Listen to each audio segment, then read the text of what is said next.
loc și azi vom face un episod de Parabel împreună cu unitatea mea Adi. Bună. Vom face două curse, să vedem care este mai bun. Mai întâi să o invit la o cursă. Așa. Până o voi invita pe Adi de join. Așa. Așteptăm să o avem pe Adi, acum vom începe o cursă. Adi nu, vom vota Taltau și vom juca.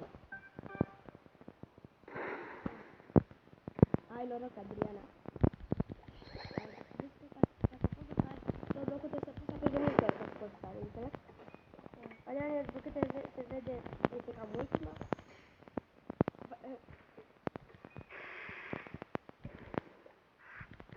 Să nu spuneți că jocul e slab.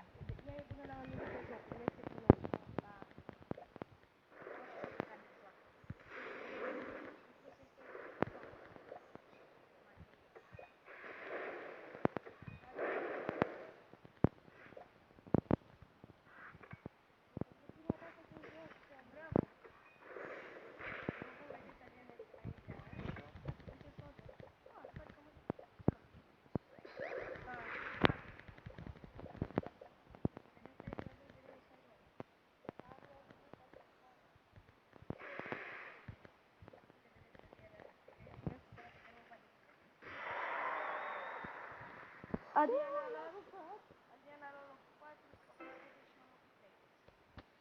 Așa, vom începe a doua. De băgătoare.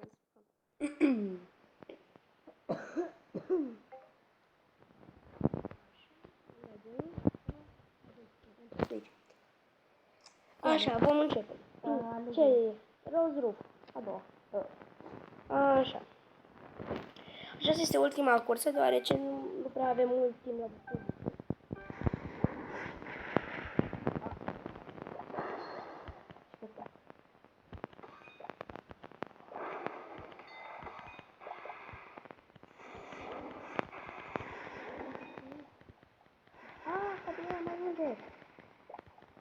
Ahole. Nu! Am tras în mine. Imposibil. Imposibil.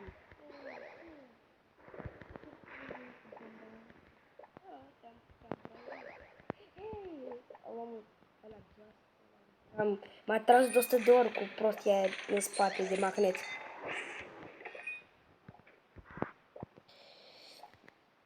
Am trecut?